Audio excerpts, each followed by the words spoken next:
सत्यनारायण व्रत कथा। नमस्कार भाइयों बहनों, जय माँ गायत्री। आप सभी का मेरे YouTube चैनल शुभकर्माही अष्टों में स्वागत है। आज पूर्णमासी के दिन सुनेंगे भगवान सत्यनारायण की व्रत कथा। पूर्णिमा का विशेष महत्व शास्त्रों में बताया गया है। माना जाता है कि इस दिन भगवान विष्णु का पूजन अर्चन करना विशेष फलदायी होता है। जो भी मनुष्य भगवान विष्णु की कृपा प्राप्त करना चाहते हैं उनको पूर्णमासी के दिन भगवान विष्णु की इस कथा का स्मरण करना चाहिए और उनका पूजन करना चाहिए। सत्यनारायण की कथा सुनने से भगवान की हमेशा कृपा बनी रहती है। जीवन के संकट, कलेश, दरिद्रता जैसी समस्याएं दूर हो जाती हैं। माना जाता है कि जो भी मनुष्य श्रद्धा भाव से इस कथा का स्मरण करता है और दूसरों को इस कथा को सुनाता है तो ऐसा करने से भगवान लक्ष्मी नारायण की कृपा सदैव उस घर में बनी रहती है।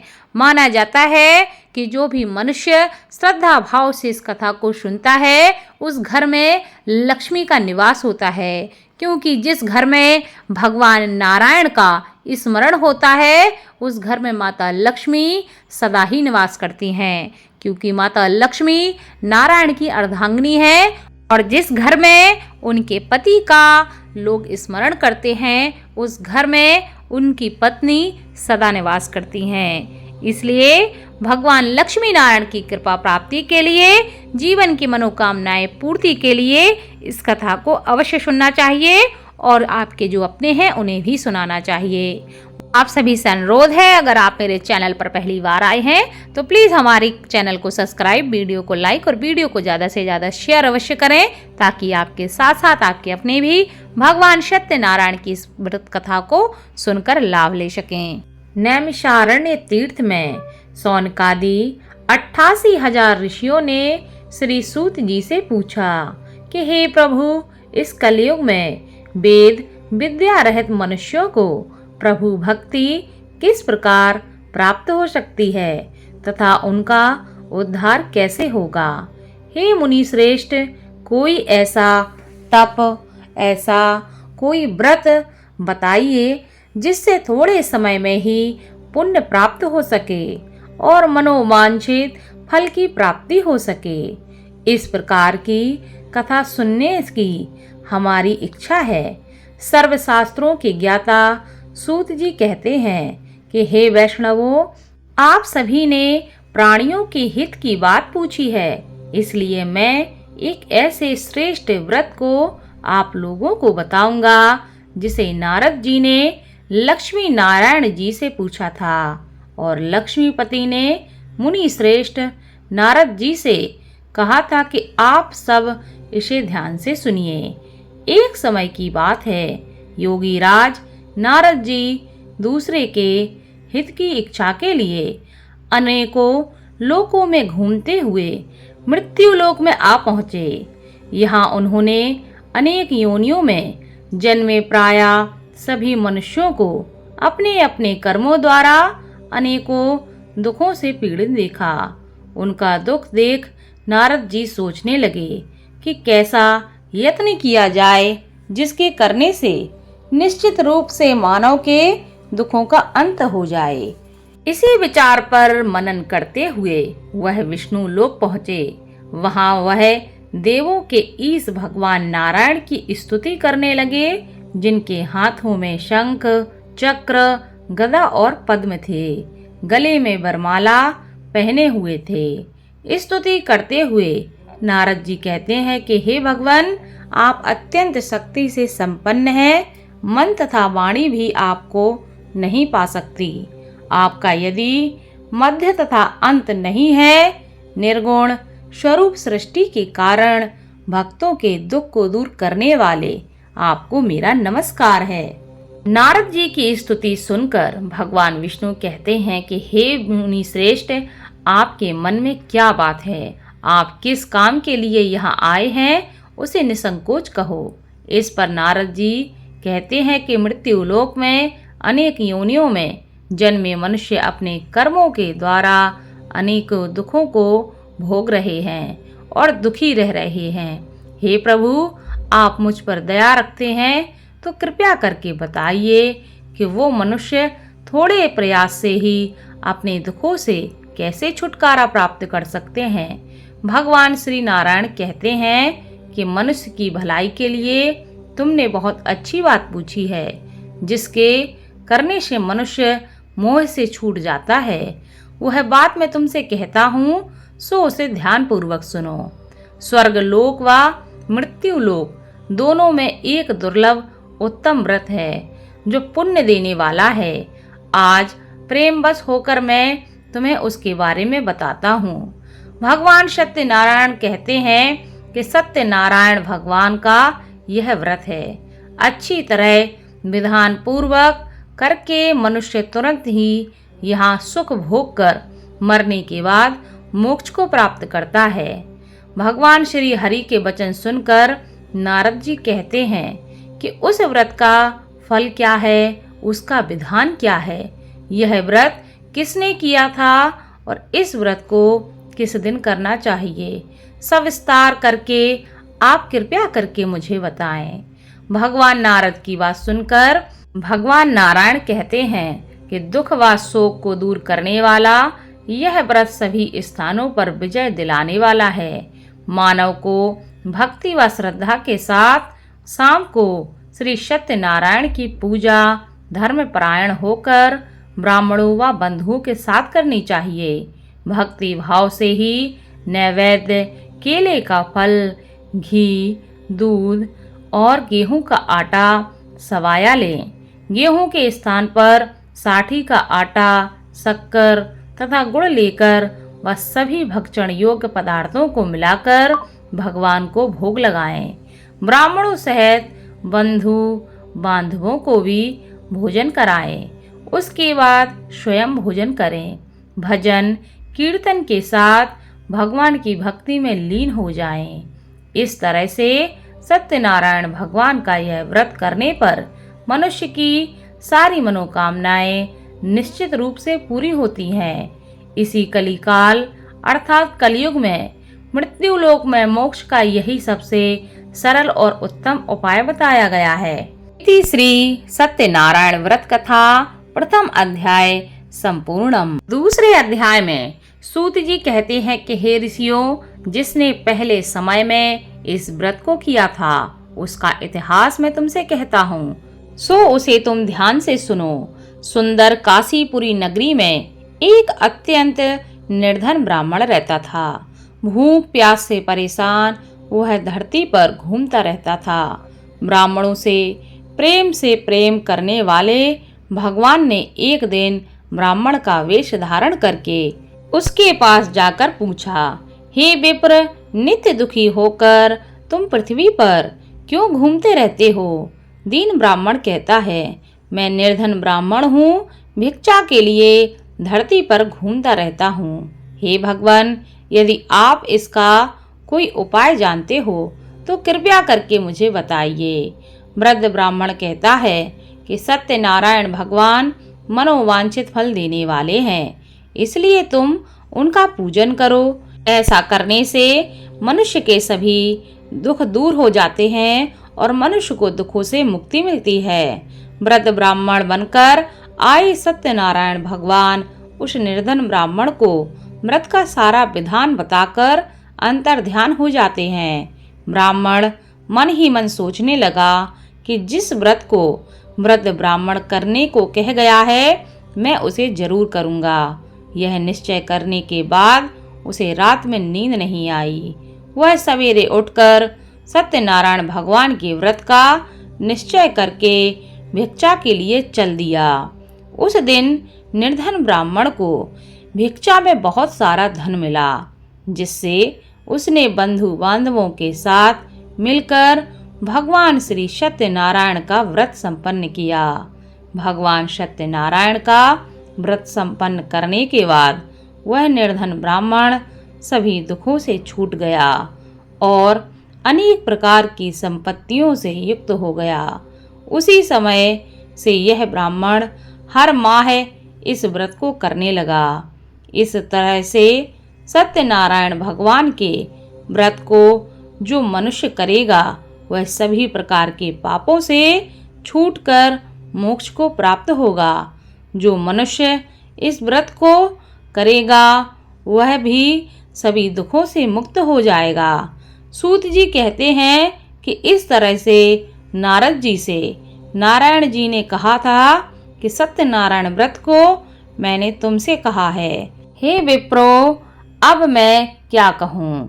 ऋषि कहते हैं कि हे मुनिवर, संसार में उस विप्र से सुनकर और किस किस ने इस व्रत को किया है, हम सब इस बात को सुनना चाहते हैं। इसके लिए हमारे मन में श्रद्धा का भाव है। सूत जी कहते हैं कि हे मुनियों, जिसने इस व्रत को किया है वह सब सुनो। एक समय वही विप्र धन व ऐश्वर्य के अनुसार अपने बंधु बांधवों के साथ इस व्रत को करने को तैयार हुआ। उसी समय एक लकड़ी बेचने वाला बूढ़ा आदमी आया और लकड़ियां बाहर रखकर अंदर ब्राह्मण के घर जा पहुंचा। प्यास से दुखी वह लकड़हारा उनको व्रत करते देखकर विप्र को नमस्कार करके पूछने लगा कि आप यह क्या कर रहे हैं तथा इसे करने से क्या फल प्राप्त होता है, कृपया मुझे बताइए। ब्राह्मण ने कहा कि सब मनोकामनाओं को पूरा करने वाला यह सत्यनारायण भगवान का व्रत है। इनकी कृपा से ही मेरे घर में धन धान्य आदि की वृद्धि हुई है। हे विप्र, सत्यनारायण व्रत के बारे में जानकर लकड़हारा बहुत प्रसन्न हुआ। चरणामृत लेकर वह प्रसाद खाने के बाद अपने घर गया। लकड़हारे ने अपने मन में संकल्प किया कि आज लकड़ी बेचने से जो धन मिलेगा उसी से सत्यनारायण भगवान का उत्तम व्रत करूंगा। मन में इस विचार को ले बूढ़ा आदमी सिर पर लकड़ियां रखकर उस नगर में बेचने चला गया जहां धनी लोग ज्यादा रहते थे।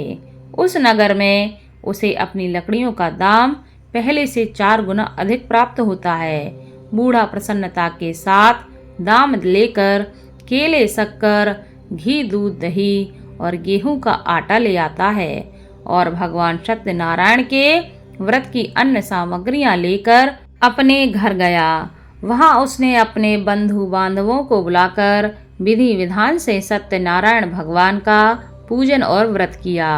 इस व्रत के प्रभाव से वह बूढ़ा लकड़हारा धन, पुत्र आदि से युक्त होकर संसार के समस्त सुख भोग कर अंतकाल में वैकुंठ धाम को चला गया।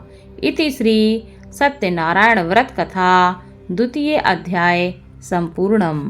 तृतीय अध्याय में सूत जी कहते हैं कि हे मुनि श्रेष्ठ, अब आगे की कथा मैं तुमसे कहता हूँ। पहले समय में उल्का मुख नाम का एक बुद्धिमान राजा था। वह सत्य वक्ता और जितेंद्रिय था। प्रतिदिन देव स्थानों पर जाता था और निर्धनों को धन देकर उनके कष्ट दूर करता था। उसकी पत्नी कमल के समान मुख वाली तथा सती साध्वी थी। भद्रशिला नदी के तट पर उन दोनों ने श्री सत्यनारायण भगवान का व्रत किया। उसी समय साधु नाम का एक वैश्य आया।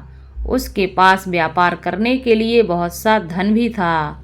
राजा को व्रत करते देखकर वह विनय के साथ पूछने लगा कि हे राजन, भक्ति भाव से पूर्ण होकर आप यह क्या कर रहे हैं? मैं सुनने की इच्छा रखता हूँ, कृपया करके इसके बारे में मुझे बताएं। राजा कहता है कि हे साधु, अपने बंधु बांधवों के साथ पुत्रादि की प्राप्ति के लिए एक महाशक्तिमान श्री सत्यनारायण भगवान का व्रत व पूजन कर रहा हूँ। राजा के वचन सुनकर साधु आदर से कहता है कि हे राजन, मुझे इस व्रत का सारा विधान बताइए। आपके कथनानुसार मैं भी इस व्रत को करूँगा। मेरी भी संतान नहीं है और इस व्रत को करने से निश्चित रूप से मुझे भी संतान की प्राप्ति होगी। राजा से व्रत का सारा विधान सुनकर व्यापार से निर्वृत्त हो वह अपने घर जा पहुंचा।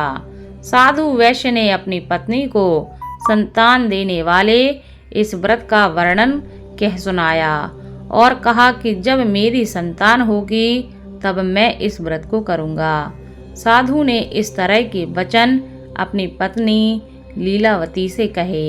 एक दिन लीलावती पति के साथ आनंदित हो सांसारिक धर्म में प्रवृत्त होकर सत्यनारायण भगवान की कृपा से गर्भवती हो गई। 10वें महीने में उसके गर्भ से एक सुंदर कन्या का जन्म हुआ। दिनों दिन वह ऐसे बढ़ने लगी जैसे कि शुक्ल पक्ष का चंद्रमा बढ़ता है। माता पिता ने अपनी कन्या का नाम कलावती रखा। एक दिन लीलावती ने मीठे शब्दों में अपने पति को याद दिलाया कि आपने सत्यनारायण भगवान के जिस व्रत को करने का संकल्प लिया था उसे करने का समय आ गया है। आप इस व्रत को करिए। साधु कहता है कि हे प्रिय, इस व्रत को मैं उसके विवाह पर करूंगा। इस प्रकार अपनी पत्नी को आश्वासन देकर वह नगर को चला गया।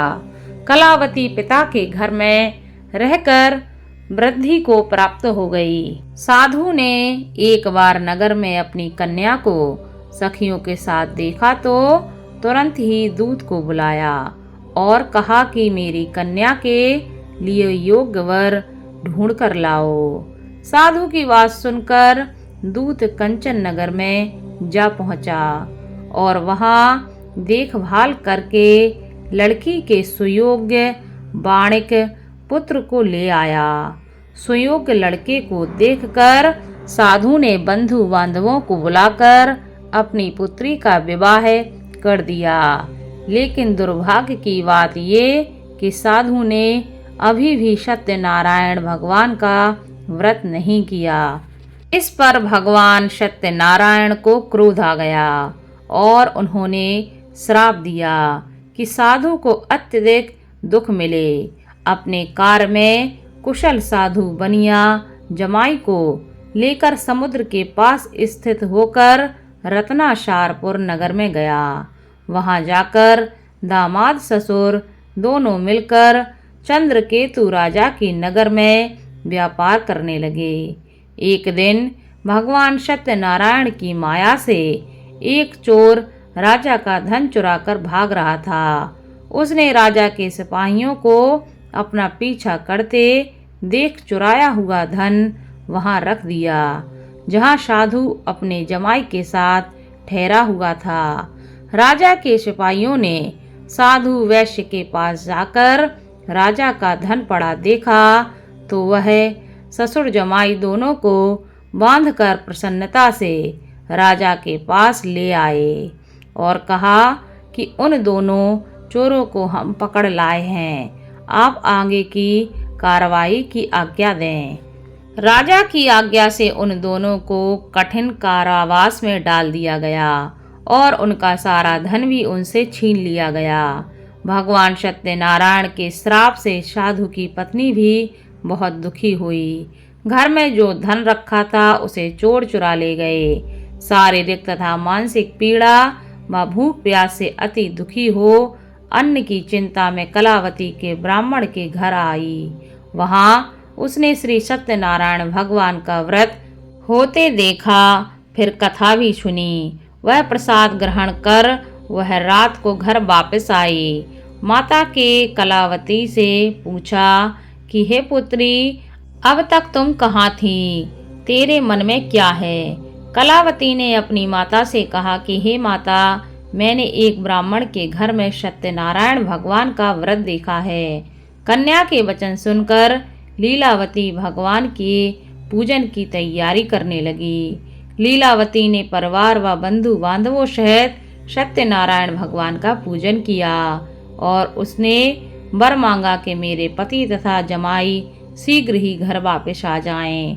साथ ही यह भी प्रार्थना की कि हम सब का अपराध प्रभु आप क्षमा करें। भगवान सत्यनारायण इस व्रत से संतुष्ट हो गए और राजा चंद्रकेतु को अपने सपने में दर्शन देकर कहा कि हे राजन, तुम उन दोनों वैश्यों को छोड़ दो और तुमने उनका जो धन लिया है उसे वापस कर दो। अगर ऐसा नहीं किया तो मैं तुम्हारा धन व राज्य संतान सभी नष्ट कर दूंगा। राजा को यह शब्द कहकर वह अंतर ध्यान हो गए। प्रातः काल सभा में राजा ने अपना सपना सुनाया। फिर बोले कि बड़े पुत्रों को कैद से मुक्त करके सभा में लाओ। दोनों ने आते ही राजा को प्रणाम किया। राजा मीठी वाणी में बोला, हे महानुभावों, भाग्यवश ऐसा कठिन दुख तुम्हें प्राप्त हुआ है, लेकिन अब तुम्हें कोई भय नहीं है। ऐसा कहकर राजा ने उन दोनों को नए वस्त्र आभूषण भी पहनाए और जितना उनका धन लिया था उससे दुगना धन उन्हें वापस किया और दोनों को वहां से छोड़ दिया और दोनों वैश्य अपने घर चल दिए। इति श्री सत्यनारायण व्रत कथा तृतीय अध्याय संपूर्णम। चौथे अध्याय में सूत जी कहते हैं कि वैश्य ने मंगलाचार कर अपनी यात्रा आरंभ की और अपने नगर की ओर चल दिए। उनके थोड़ी दूर जाने पर एक दंडी वेशधारी श्री सत्यनारायण ने उनसे पूछा, हे साधु, तेरी नाव में क्या है? अभिवाणी वड़ के हंसता हुआ बोला कि हे दंडी, आप क्यों पूछते हो? क्या धन लेने की इच्छा है? मेरी नाव में तो बेल व पत्ते भरे हुए हैं। वैश्य के कठोर वचन सुनकर भगवान कहते हैं, तुम्हारा वचन सत्य हो। दंडी ऐसे वचन कहकर वहां से दूर चले गए। कुछ दूर जाकर समुद्र के किनारे बैठ गए। दंडी के जाने के बाद साधु वैश्य ने नित्य क्रिया के पश्चात नाव को ऊंची उठते देखकर अचंभा माना और नाव में बेल पत्ते आदि देखकर वह मूर्छित होकर जमीन पर गिर पड़ा। मूर्छा खुलने पर वह अत्यंत शोक में डूब गया। तब उसका दामाद बोला कि आप शोक न मनाएं, यह दंडी का शाप है, इसलिए हमें उनकी शरण में जाना चाहिए, तभी हमारी मनोकामना पूरी होगी। दामाद की बात सुनकर वह दंडी के पास पहुंचा और अत्यंत भक्ति भाव नमस्कार करके कहने लगा, मैंने आपसे जो जो असत्य वचन कहे थे उनके लिए मुझे क्षमा करें। ऐसा कहकर महान शोकातुर हो रोने लगा। तब दंडी भगवान बोले, हे बड़े पुत्र, मेरी आज्ञा से बार बार तुम्हें दुख प्राप्त हुआ है। तू मेरी पूजा से विमुख हुआ है। साधु बोला कि हे भगवान, आपकी माया से ब्रह्मा आदि देवता भी आपके रूप को नहीं जान पाते। मैं तो अज्ञानी हूँ, कैसे जान सकता हूँ? आप प्रसन्न होइए। अब मैं सामर्थ्य के अनुसार आपकी पूजा करूँगा। मेरी रक्षा करो और पहले के समान नौका में धन भर दो। साधु वैश्य के भक्ति पूर्वक वचन सुनकर भगवान प्रसन्न हो गए और उसकी इच्छा अनुसार वरदान देकर अंतर्ध्यान हो गए। ससुर जमाई जब नाव पर आए तो नाव धन से भरी हुई थी। फिर वही अपने अन्य साथियों के साथ सत्यनारायण भगवान का पूजन कर अपने नगर को चल दिए। जब नगर के नजदीक पहुँचे तो दूत को घर पर खबर करने के लिए भेजा। दूत साधु की पत्नी को प्रणाम करके कहता है, मालिक अपने दामाद सहित नगर के निकट आ गए हैं। दूत की बात सुन साधु की पत्नी लीलावती ने बड़े हर्ष के साथ सत्यनारायण भगवान का पूजन कर अपनी पुत्री कलावती से कहा कि मैं अपने पति के दर्शन को जाती हूँ, तू कार्य पूर्ण करके शीघ्र आ जा। माता के ऐसे वचन सुनकर कलावती जल्दी में प्रसाद छोड़ अपने पति के पास चली गई। प्रसाद की अवज्ञा के कारण भगवान श्री सत्यनारायण भगवान रुष्ट हो गए और नाव सहित उसके पति को पानी में डुबो दिया। कलावती अपने पति को वहां न पाकर रोती हुई जमीन पर गिर गई। नौका को डूबा हुआ देखकर कन्या को रोता हुआ देख साधु दुखी होकर बोला कि हे प्रभु, मुझसे तथा मेरे परिवार से जो भूल हुई हो उसे क्षमा करो। साधु के दीन वचन सुनकर भगवान सत्यनारायण प्रसन्न हो गए और आकाशवाणी हुई कि हे साधु, तेरी कन्या मेरे प्रसाद को छोड़ आई है, इसलिए उसका पति अदृश्य हो गया है। यदि वह घर जाकर प्रसाद खाकर लौटती है तो उसे उसका पति अवश्य मिलेगा। ऐसी आकाशवाणी सुनकर कलावती घर पहुंचकर प्रसाद खाती है और फिर आकर अपने पति के दर्शन करती है। उसके बाद साधु अपने बंधु बांधवों सहित श्री सत्यनारायण भगवान का विधि विधान से पूजन करता है और इस लोक का सुख भोग कर अंत में स्वर्ग को जाता है। इति श्री सत्यनारायण व्रत कथा चतुर्थ अध्याय संपूर्णम। 5वें अध्याय में सूत जी बोले कि हे ऋषियों, मैं और एक कथा तुम्हें सुनाता हूँ, उसे भी ध्यान पूर्वक सुनो। प्रजा पालन में लीन तुंग ध्वज नाम का एक राजा था। उसने भी भगवान का प्रसाद त्याग कर बहुत ही दुख भोगा है। एक बार वन में जाकर वन्य पशुओं को मारकर वह बड़ के पेड़ के नीचे आया। वहां उसने ग्वालों को भक्ति भाव से अपने बंधुओं सहित सत्यनारायण भगवान का पूजन करते हुए देखा। अभिमानवश राजा ने उन्हें देखकर भी पूजा स्थान में नहीं गया और ना ही उसने भगवान को नमस्कार किया। ग्वालों ने राजा को प्रसाद दिया, लेकिन उसने वह प्रसाद नहीं खाया और प्रसाद को वहीं छोड़कर अपने नगर को वापस आ गया। जब वह नगर पहुंचा तो वहां सब कुछ तहस नहस हुआ पाया, तो वह शीघ्र ही समझ गया कि यह सब भगवान ने ही किया है। वह दोबारा ग्वालों के पास पहुंचा और विधि पूर्वक पूजा करके प्रसाद खाया और अपनी गलती मानकर भगवान से क्षमा याचना की। भगवान सत्यनारायण की कृपा से सब कुछ पहले जैसा हो गया। दीर्घ काल तक सुख भोगने के बाद मृत्यु के बाद उसे स्वर्ग लोक की प्राप्ति हुई। जो मनुष्य परम दुर्लभ इस व्रत को करेगा तो भगवान सत्यनारायण की कृपा से उसे धन धान्य की प्राप्ति होगी। निर्धन धनी हो जाता है और भय युक्त को जीवन जीता है। संतानहीन मनुष्य को संतान सुख मिलता है और सारे मनोरथ पूर्ण होने पर मानव अंत काल में वैकुंठ धाम को जाता है। सूत जी कहते हैं, जिन्होंने पहले इस व्रत को किया है और उनके दूसरे जन्म की कथा कहता हूँ। वृद्ध सतानंद ब्राह्मण ने सुदामा का जन्म लेकर मोक्ष की प्राप्ति की। लकड़हारे ने अगले जन्म में निषाद बनकर मोक्ष प्राप्त किया। उल्का मुख नाम का राजा दशरथ होकर वैकुंठ को गए। साधु नाम के वैश्य ने मोर ध्वज बनकर अपने पुत्र को आरे से चीरकर मोक्ष पाया। महाराज तुंग ध्वज ने स्वयंभू होकर भगवान में भक्ति युक्त हो कर्म कर मोक्ष पाया। इति श्री सत्यनारायण कथा 5म अध्याय संपूर्णम। बोलो भगवान सत्यनारायण की जय।